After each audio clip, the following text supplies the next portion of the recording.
देर रात गए घर के सारे कामों से फुर्सत मिलने पर जब सावित्री अपने कमरे में जाने लगी, तभी उसे याद आया कि वह छत से सूखे हुए कपड़े लाना तो भूल ही गई है। बारिश का मौसम था, आसमान साफ था, तो उसने कपड़ों के अलावा घर की चादरें भी धोकर छत पर सुखाने डाल दी थी।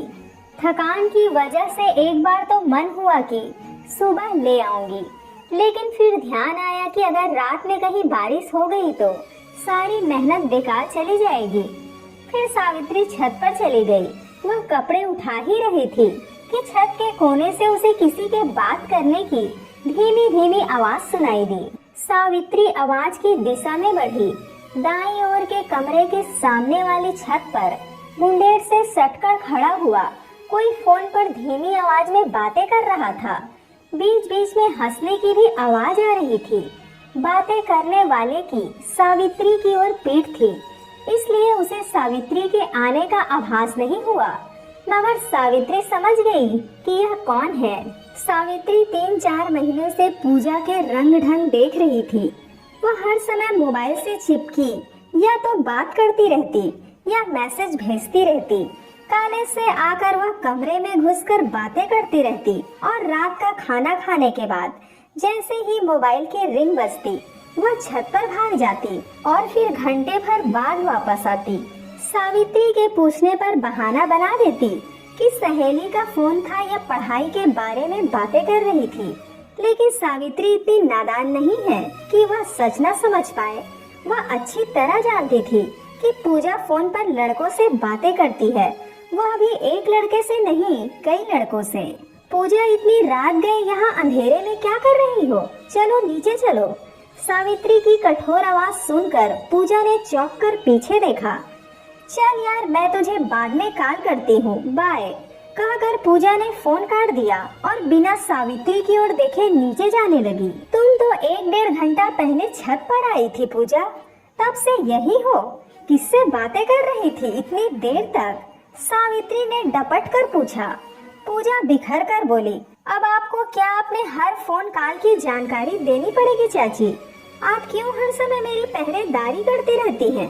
किसने कहा है आपसे? मेरा दोस्त है, उससे बातें कर रही थी। पूजा, बड़ों से बातें करने की भी तमीज नहीं रही अब तुम्हें? मैं तुम्हारे भले के लिए ही तुम्हें टोकती हूँ। सावित्री गुस्से से बोली, मेरा भला बुरा सोचने के लिए मेरी माँ है ना। सच तो यह है कि आप मुझसे जलती हैं।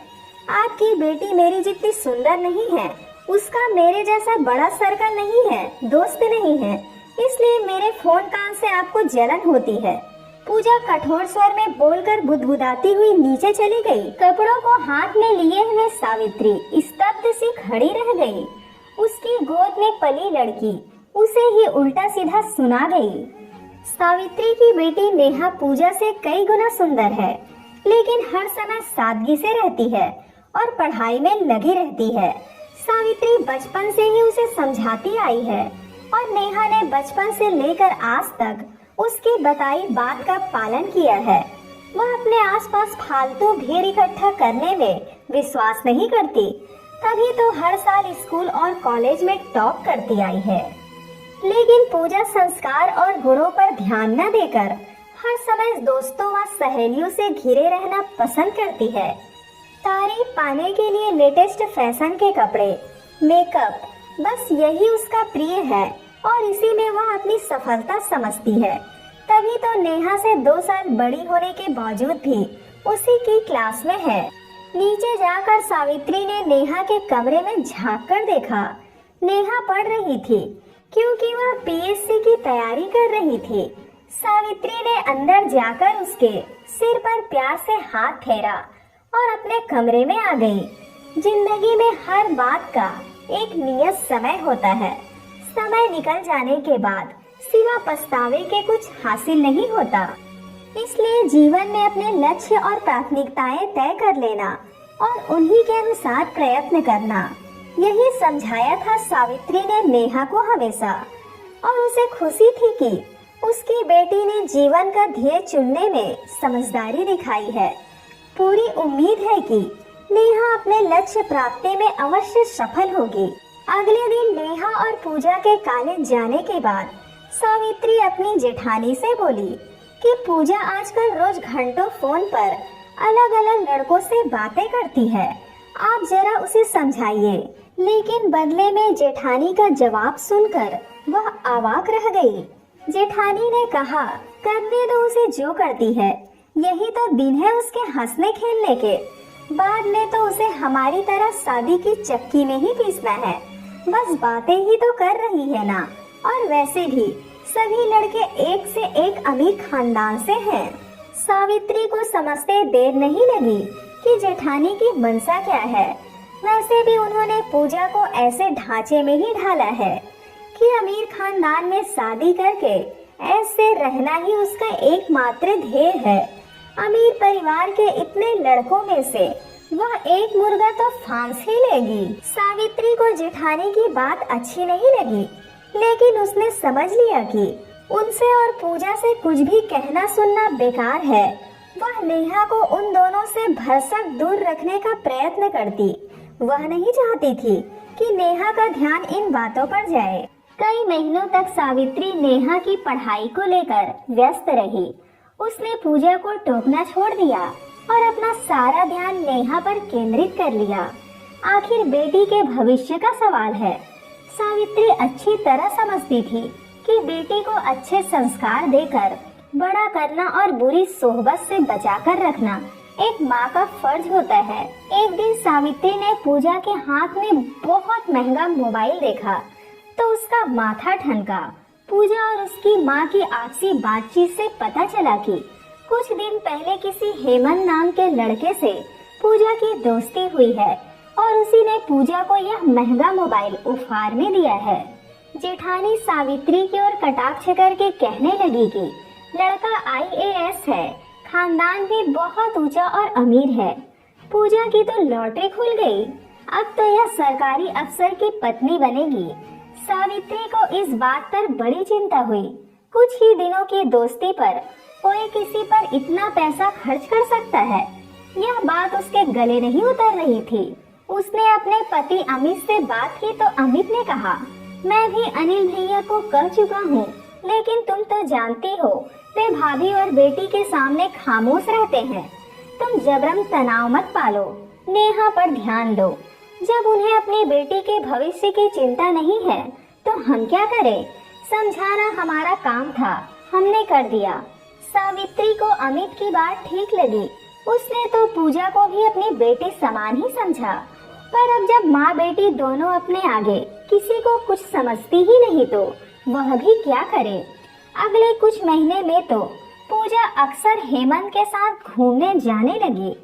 कई बार रात में पार्टियां अटेंड करके देर से घर आती। उसके कपड़ों से महंगे विदेशी परफ्यूम की खुशबू आती। कपड़े दिन पर दिन कीमती होते जा रहे थे। सावित्री ने कभी नेहा और पूजा में भेद नहीं किया था, इसलिए उसके भविष्य के बारे में सोचकर उसके मन में भय की लहर दौड़ जाती।